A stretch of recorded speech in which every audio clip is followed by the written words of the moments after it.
गलत है ना। राम को लाने की इनकी औकात है क्या? भगवान राम को लाने की इनकी औकात है क्या? बताइए आप मुझे।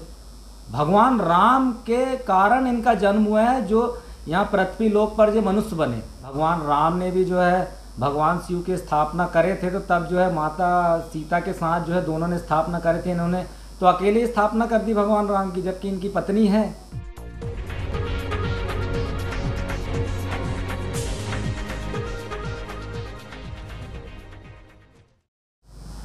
तो नमस्कार आदाब दोस्तों, आज हम शिवनी के एक ऐसी शख्सियत से आपको मिलाने वाले हैं जो कोई आम इंसान तो हो ही नहीं सकते। एक खास इंसान है और सनातन धर्म को रिप्रेजेंट करते हैं। सनातन धर्म को रिप्रेजेंट करने के बावजूद आप माननीय प्रधानमंत्री नरेंद्र मोदी के खिलाफ चुनाव लड़ने वाले हैं और ये सिवनी से बिलोंग करते हैं, मध्य प्रदेश सिवनी से। सिवनी के बेटे हैं। आइए उनसे खास बात करते हैं। सर, सबसे पहले आप अपना परिचय दीजिए। हम विजय नंदन हैं, जिला सिवनी मध्य प्रदेश के निवासी हैं। सर, आपको कैसे विचार आया माननीय प्रधानमंत्री के खिलाफ चुनाव लड़ने का? माननीय प्रधानमंत्री जी जो हैं धर्म की राजनीति कर रहे हैं।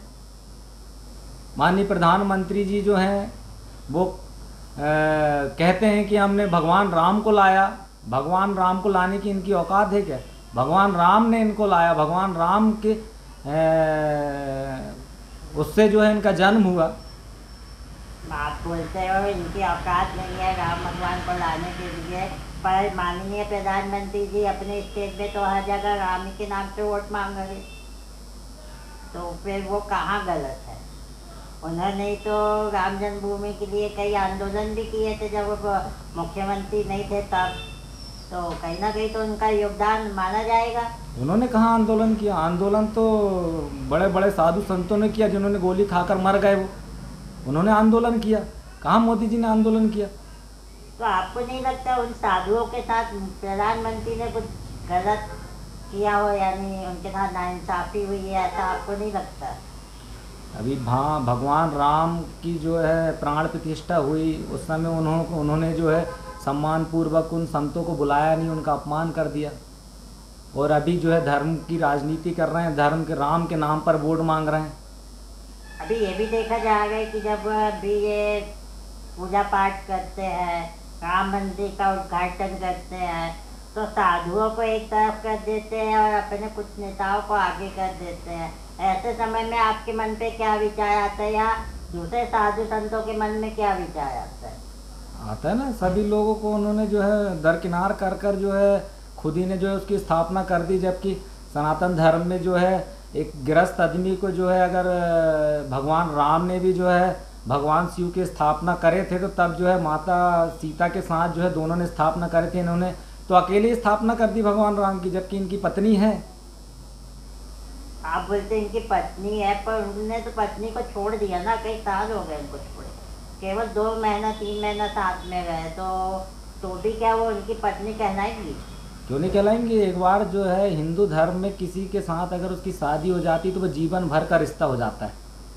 सर, आप बता रहे आप प्रधानमंत्री के खिलाफ चुनाव लड़ने वाले हैं, तो आप सिवनी के हो, फिर आप बनारस जाके कैसे लड़ेंगे? कैसे आप अपना पहचान वहाँ पे बनाएंगे इतने कम समय में? हमारे समाज के 7 लाख वोट हैं।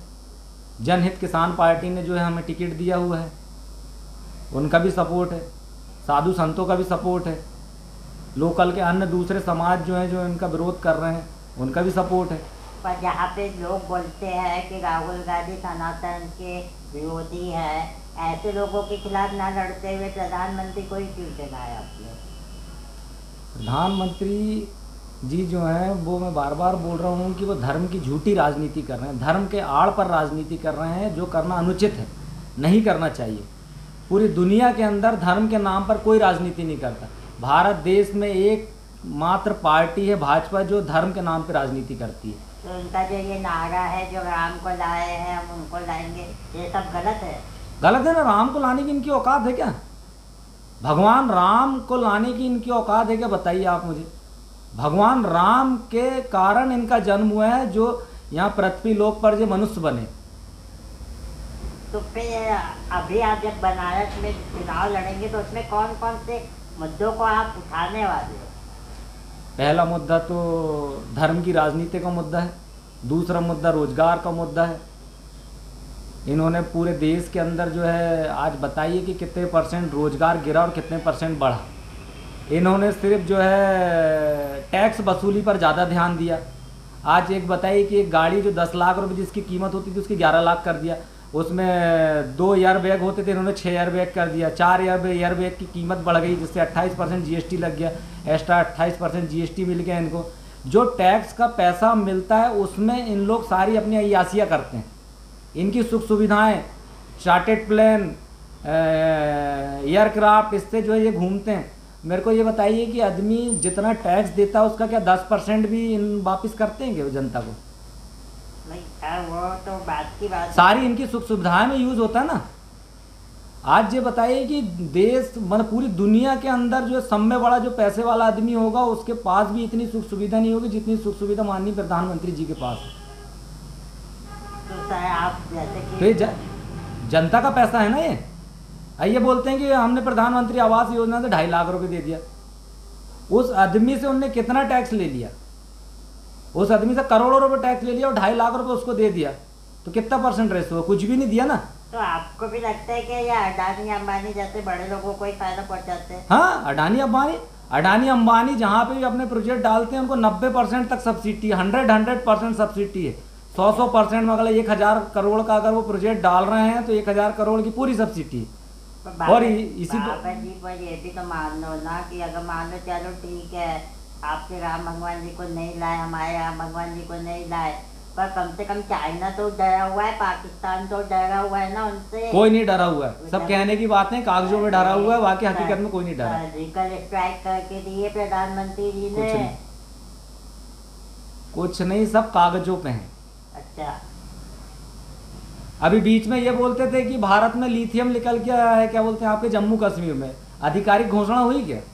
नहीं, अभी तक तो फिलहाल नहीं हुई है। तो वही ये सब क्या है, ये भारतीयों के भावनाओं के साथ खेला जा रहा है। बिल्कुल खेला जा रहा है। रोजगार बिल्कुल नहीं है, और क्या रोजगार बिल्कुल शून्य की मात्रा में, और लोगों का रोजगार खत्म हो गया महंगाई बढ़ने से। और क्या बोलना चाहेंगे सर जाते जाते? देखिए, मैं तो ये बोलना चाहता हूँ कि धर्म की राजनीति को छोड़कर सब में पहले रोजगार को बढ़ाने पर ध्यान दिया जाए, जिससे आदमी सशक्त होगा, खुद सारी चीज़ें अपने दम पे करने योग्य होगा।